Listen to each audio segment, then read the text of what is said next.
I Hate Politics is a podcast about a human activity we love to hate. I'm Sunil Dasgupta. Montgomery County in suburban Washington, D.C. is Maryland's largest and richest county with an annual budget of over $7 billion, a median household income of over $120,000, median home values north of $600,000. Two-thirds of the population has graduate degrees, and a third is foreign-born. The county is home to some 70,000 federal workers and many, many more who work in and around the federal government. The jurisdiction hosts the National Institutes of Health, the National Institute of Standards and Technology, and the Food and Drug Administration, among other federal agencies. The county is overwhelmingly Democratic and known for high levels of local services, including as one of the very few local governments to have a separate Health and Human Services agency. It funds its schools at high levels and just agreed to pay significant raises in collective bargaining agreements with its unions. County Executive Mark Elrich presented a budget with a property tax increase, but later abandoned that proposal once the State General Assembly opened a path to raising income tax rates. He says the cost of services, particularly education, have risen, and the county needs more money to provide services. The county council is divided over any tax hikes. From the outside, the county's budget season is roiling, and I asked Montgomery County's Chief Administrative Officer, Rich Madaleno, himself a former state senator, to explain taxes and spending. Stay with us. I Hate Politics is brought to you by UMBC's Political Science Program, where you'll learn to shape public policy, impact communities, and function at the center of modern society. Learn more at shadygrove.umbc.edu. We don't listen to each other. I gather all my evidence, filtered by allegiances, but does it make a difference? We all came wanting connection, side by side and hand to hand. We are driven to understand until we're convinced that the other's just too different. I Hate Politics is a podcast about our neighborhoods, workplaces, schools and streets, and our local governments as they function in diverse and democratic societies. This means our politics are messy, dirty, sometimes corrupt, with often self-serving politicians. But no matter how much we may hate politics, we are never exempt from it, even when we refuse to participate. In fact, the purpose of politics is to keep society functioning, precisely when we don't agree with each other, like now. Music for this episode comes from Frederick, Maryland-based country folk singer-songwriter Susanna Laird. On the songs we play, she's playing the guitar and the piano as well. You can find her music on YouTube at Susanna Laird. Smiles and human touch. Now we choose the anonymous, qualify for judgment, and make enemies of all of us. I can't take any more. I never wanted a war. I miss happiness when I used to believe that people try their best. Rich Madaleno, welcome to I Hate Politics. Thank you. It's a pleasure to be here, even though I do not hate politics. Actually, neither do I.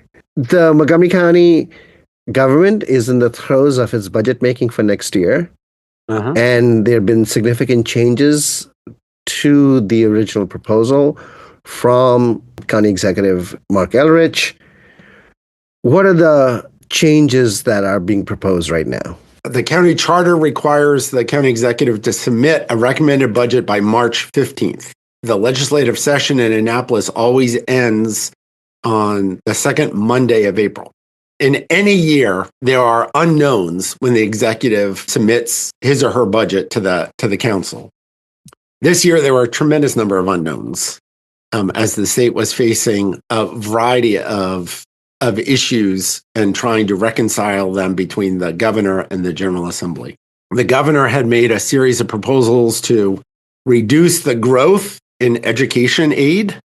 The General Assembly rejected most of the governor's changes to the FY26 budget for education, except for one, and that was a change in the fund split between the local government and the state government for supporting the pension costs associated with employees of the school system. The General Assembly also provided all counties with the ability to increase their income tax. Right now, the maximum income tax rate that counties can charge is 3.2%. The General Assembly increased that to 3.3%. Most counties are at 3.2. The county executive, when trying to provide the adequate funds to meet the school system's request, had proposed a 3.5 cent increase in the county's property tax of $1.04, so to take it to roughly $1.07. So recognizing that the income tax is inherently more progressive, the county executive has said, great, let's not move forward with the property tax, and let's instead do the increase, the 0.1% increase in the income tax. So that's the major change that he has submitted to say, all right, I think this is a better revenue source. It's a fairer, more progressive revenue source. So let's go with the income tax increase, set aside the property tax increase I had put forward in March.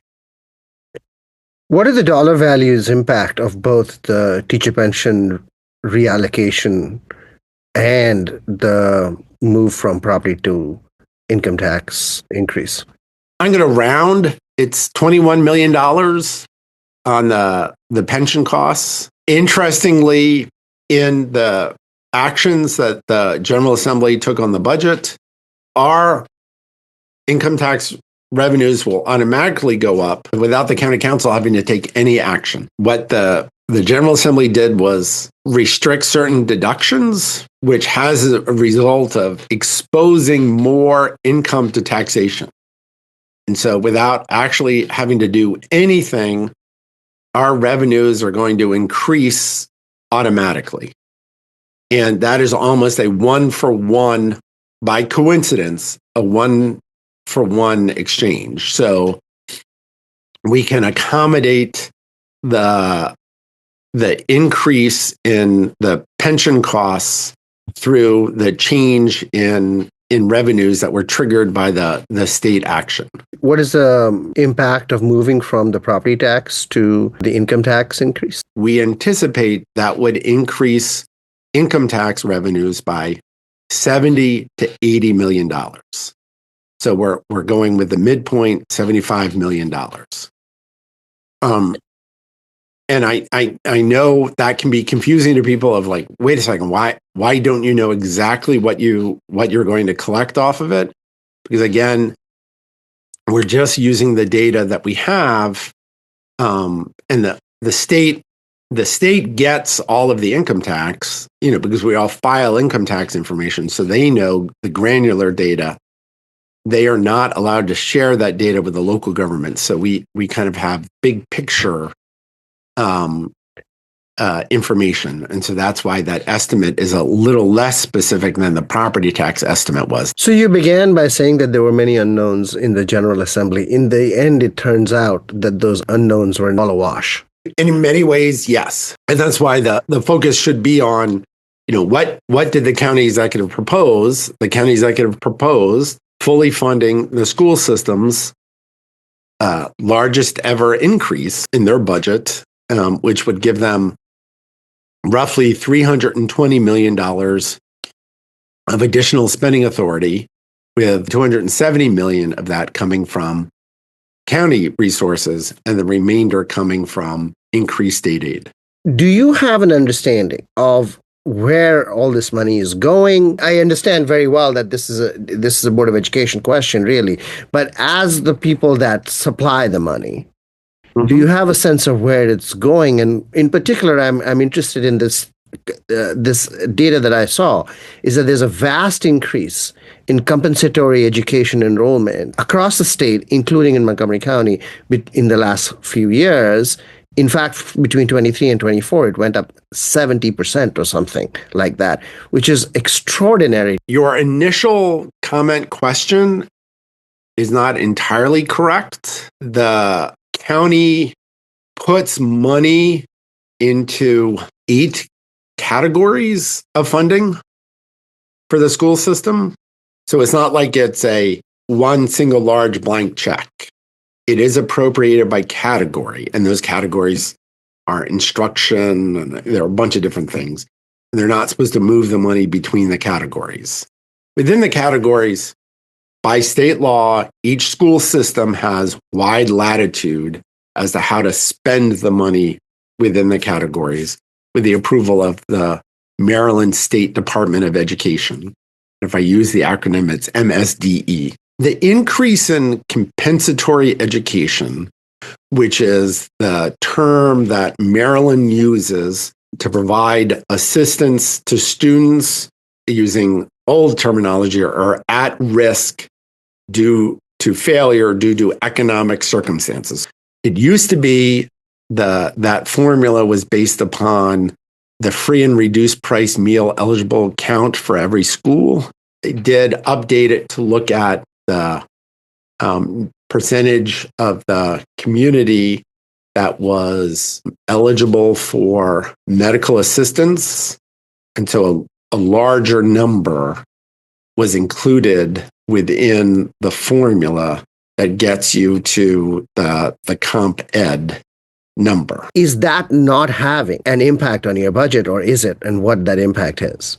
We are far in excess of those numbers, so that even as the formula goes up, it will not be for several years at least before we are hitting that floor and having to increase the amount of money. So the impact of the blueprint changes on Montgomery County are actually muted by the fact that Montgomery County is already ahead in what it gives its schools.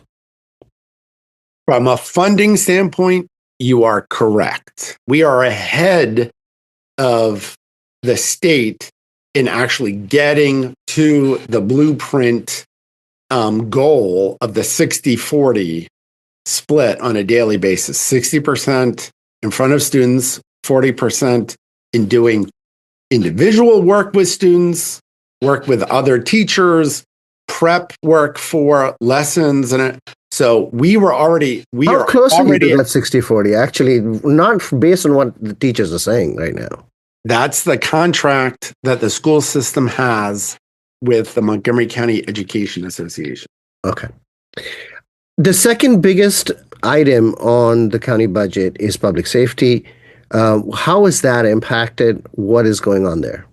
The starting salary for police officers is going to be slightly ahead of slightly more than $70,000 a year. I do believe that will give us the highest starting salary in the region. We might just be behind Anne Arundel County. And once you do that for the starting officers, it pushes everyone up in the scale. What is the officer shortage? I think we're in the 150 range. There is no perfect number. We could have 150 more officers. That's the authorized number of positions. Now, your third big item on the budget list, spending-wise, is Health and Human Services. How is the budget of the HHS of Health and Human Services growing, and what are you concerned about? No county government in Maryland, and very few in the country, offer the range of services that Montgomery County does. We are the only county in the state that has a Department of Health and Human Services that provides the range of programs, services that we do. For example, if you walk into the Prince George's Department of Social Services, you are walking into a state agency. You walk into the Montgomery County Department of Health and Human Services, you're walking into a county department. We, during the mid-90s, took on the responsibility of what was the Department of Social Services to do a single operation where we get a block grant from the state. And so when people come in and they want assistance, we can work with people to figure out, is there a county program, a state program, a federal program that, or what mix best suits their needs. And so that is where we are different than everyone around us. We function more like the District of Columbia than we do any other community around us because we have this added responsibility, which is why we have far more employees than other local governments in the state because we took on this responsibility in the mid-90s during the Duncan administration. County executive, to his credit, has been very concerned about the needs of our community. It stems from COVID. We responded to COVID, and then we have, unlike many jurisdictions, sought to continue that level of support, whether it is the hub system that we created around the county that primarily initially focused on getting food out to people, but has people come in to then try to get them to deal with other issues that might be the underlying causes of their food insecurity, while not ignoring the fact that they simply might just need food to get by.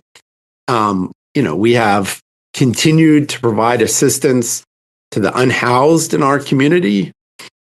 We have continued to provide, assistance to as many. Do you expect greater increase in the demand for those services going forward? We have seen those numbers go up. The people who are coming in looking for food has remained steady from the pandemic and through the recovery. The number of unhoused individuals has gone up. We're dealing with the Trump administration is, clearing out people in the city. If that means they come across Western Avenue, Eastern Avenue, Southern Avenue, if they cross the river. But this has been going on before the Trump administration, right? It's not unusual, but we are seeing an increase in the number of unhoused individuals for a variety of reasons. Is housing too expensive here? Is that the issue? For any unhoused individual, there's a range of issues. It could be a substance problem. It could be a physical or mental health issue. It could be the loss of a job. It could be the inability to find a place to live. Do you have an understanding of what the cause of increase is? Every year, we participate, as does every jurisdiction around the country, in a count. The Council of Governments coordinates that for our region. That report is scheduled to come out in the next 2 weeks. So I would assume there's going to be a lot of attention around that. Those are your big spending categories. Are there other spending categories that you're concerned about that is reflected in the budget? The Montgomery County Republican Party, led by Reardon Sullivan, have launched a referendum building exercise to impose a spending freeze on the county. So there is opposition. An unconstitutional approach, unconstitutional under the state constitution. It's clear there is a record of court decisions about this that this effort it simply would not pass muster under the state constitution. The legality is one thing, the politics is another. For those that oppose the way Montgomery County does things, say that you're spending too much. Is that a concern? How do you meet that concern? We need to consistently remind people of the value of our public services and how that translates to the perception and the reality of this community. That one of the reasons why this is one of the most attractive places to live, work, raise a family in the world is because of the range of services and stability that we provide. An educational opportunity that has propelled generations of young people to amazing success in their lives. Public safety in a way that people feel confident that they will not be, their assets are safe and secure in this community. So that collective spirit, which has helped build this community over the last, really, this community is a post-World War II entity. Because life here before the 1930s, this community is very different than everything that has come since the New Deal. That collective effort, which included this public investment, is what has built this community and our reputation to where it is. And that at a time when the federal government is saying, driven by corrupt actions of the billionaire class, that is saying, we actually have the resources. I don't need a police department because I have my own security. I don't need a fire department because I have my own security. That this effort to say, really, it's a dog-eat-dog world, you're on your own. We need to continue to advocate for that collective spirit of strong public investment, because that protects us all, that provides us all with opportunities.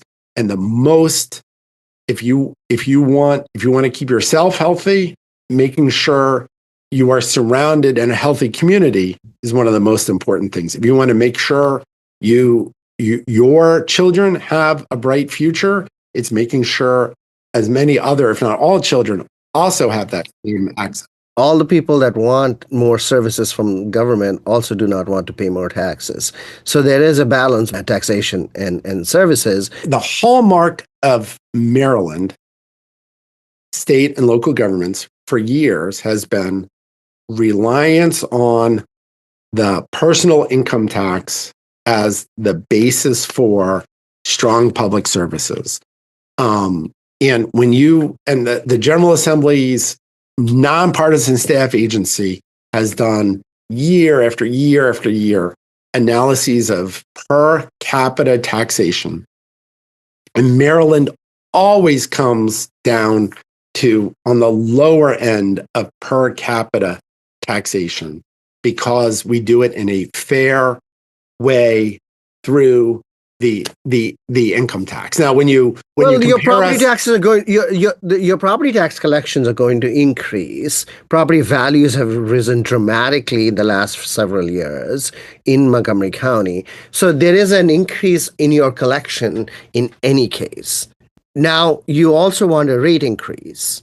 County executive has taken that off. I do understand you want a rate increase on the income tax side, even though your collection is going to increase simply by the fact that the value of the property is growing, that the people have actually earned more money. In understanding that balance, several county council members have opposed increases in tax rates. How do you balance those competing political interests? I think you try to explain to people the value they get out of the services. You try to remind people that if you look back, so I started elementary school in 1970 in this community. The property tax was roughly $1.50 in rate in 1970. We are down to $1.04. So we had that property tax rate in place to make sure every young person had a remarkable public education. What was the income tax at that time? Huh? What was the income tax? So the income tax structure in Maryland at that time was we had the quote unquote piggyback tax. The income tax, you paid 50% of your state income tax to your local government. The state income tax was 5% on all income over $3,000. So that translated to a 2.5% flat tax on all income. Right now, we are at 3.2%. And the county executive is suggesting, because the state gave us the authority to go to 3.3%. So again, these are not major swings in tax, and a property tax rate that is substantially lower than it once was. Well, so 3 county council members, Andrew Friedson, Evan Glass, Lori Ann Sales, have oppose tax rate increases. The property and not tax, the, the property with tax. property tax rate increases, correct? And so they are yet to react on the income tax side, but there is opposition that you face when you raise taxes. I do feel a degree of irony. We celebrate Wes Moore for being a brave leader to say we're going to meet the challenge of our time. He put forward much larger income tax increases at the state level, which every one of our state legislators embraced as part of a Democratic agenda to make sure we keep our promise of services. Are you going to win this by pointing out irony is the question. Huh? Are you going to win this fight by pointing out irony? Sure. Is that the... No, but I think it's important to know. It's important to note, like, you know, to say to remind people, like, I don't, where you celebrate Wes Moore, you have him at your fundraiser, and then to turn around and say, but Mark Elrich, when proposing the same thing, he is the irresponsible liberal in the room. There should be some consistency here in the values that we stand for. You're asking for consistency in politics? This is why cynical individuals who perpetrate this whole idea of people hate politics. People hate politics in part because they feel powerless. They feel that they don't have any impact. They feel like they have a position that is not respected. Those are also reasons that they hate politics. The number of people who feel that way in this community is a small minority. Now, you can get, you know, because we have this crazy ass provision in our state constitution that allows 10,000 voters to put irresponsible measures on our ballot. So roughly, you know, at this level, less than 1% of our county population, you know, for a provision that was stuck in the Constitution in 1915 at a time when women, and let's face it, anyone who wasn't a white man was limited in voting, that we have these provisions stuck in our state constitution that make it easy to get these ballot measures on, you know, that then create this environment of like, oh, well, look, people are unhappy. It's a very, very small minority of people who are unhappy in this community. But you have also county council members who are Democrats also opposing some of the tax hike. To me, it's fascinating that they will celebrate each and every one of their Democratic colleagues at the state level who did even higher tax increases in order to keep up the public services, that here they make a different calculation. What is the financial outlook for the county going forward? DC lost its AAA bond rating, not by much, but it did slip. Are you at all concerned about bond rating? I try to be clear-headed and appropriately concerned each and every year. There are threats each and every year for a variety of reasons to our revenues. So, you know, this year, you know, we have seen a steady growth in property values over the last decade. We have a concentration of wealthy individuals in this community, unlike most places in the country. And those wealthy individuals do not generate their income off of the federal government. You know, so there are. I feel better about our outlook than some of the other jurisdictions in Maryland or in the region. We have a tax structure in Maryland for local governments that is driven almost entirely by the people who live in our community. Our jurisdictions in Maryland do not get the sales tax. The District of Columbia gets all of their sales tax. The Northern Virginia counties get a portion of their sales tax. Because we have the balance of the income tax with the property tax, we are not as at risk, like the Virginia jurisdictions, due to their over reliance on the property tax. Trust me, every Virginia county would love to have our tax structure in Maryland, because they see the income tax of having a stability to a revenue structure that they lack. I have heard the wealthy in Montgomery County pay a big share of the income taxes. But when the stock market does poorly or when the federal government is retrenching, you're not going to have that benefit. In fact, with the layoffs, you're already seeing that your tax base is being eroded. So we aren't seeing that yet. Maybe that will come. What would be the first signs that that's happening? How would you know? We will start to see in the withholding numbers. When do you get those? The next big one doesn't come until the end of June. Well, the funny part is, while you've talked to me about taxation, you haven't suggested one council member is concerned about the spending. I think that's a human condition. Oh, yes.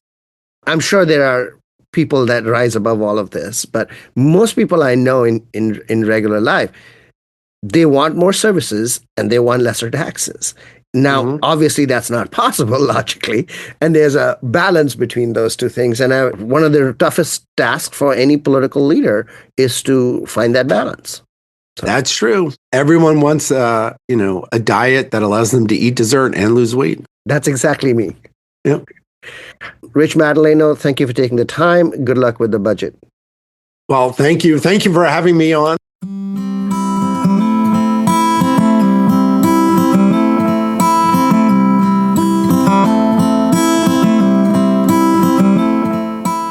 That's Montgomery County, Maryland, Chief Administrative Officer Rich Madaleno, who in the past used to be a state senator with a bent for budgets. I'm Sunil Dasgupta, host of I Hate Politics podcast. I haven't drawn lessons from my conversations with my guests for a few episodes now, but there is something about budgets that screams takeaways. Here we go. The challenge of balancing taxation and spending is obviously a centerpiece of governance, right up there with the state's monopoly over the legitimate use of violence. The balance is believed to lead people to choose where they live.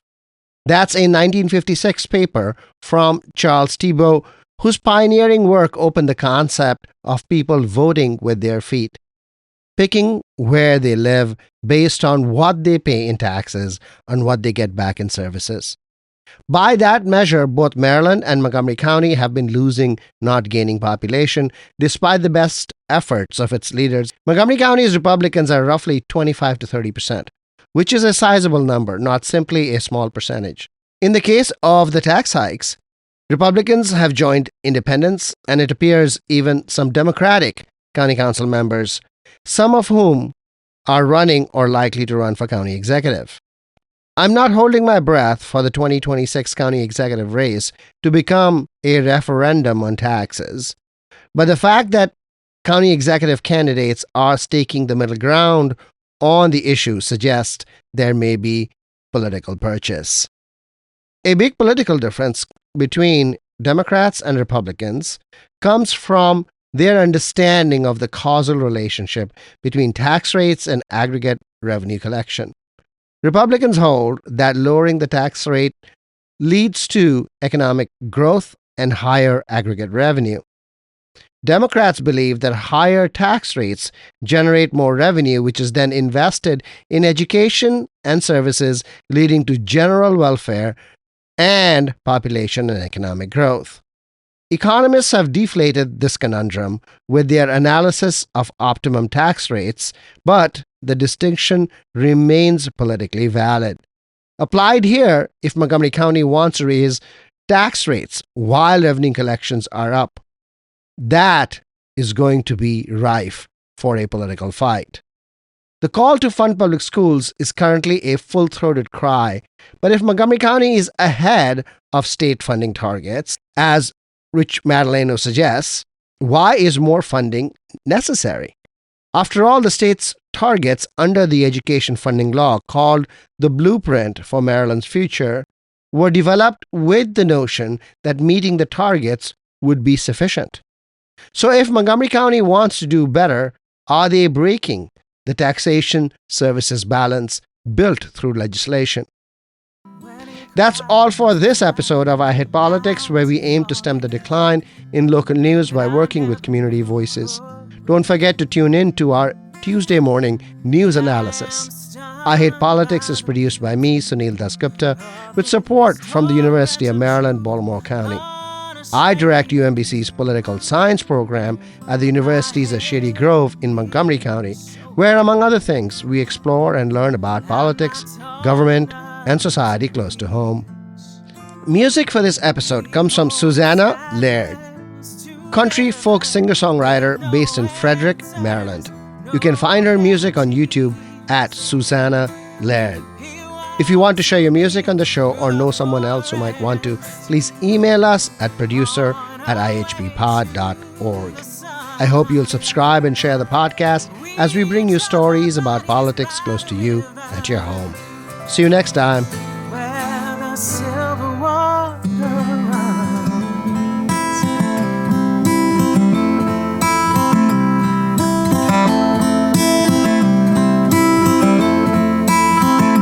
When he smiles, the sparkle in his eyes plays a game with the lines on my cheek.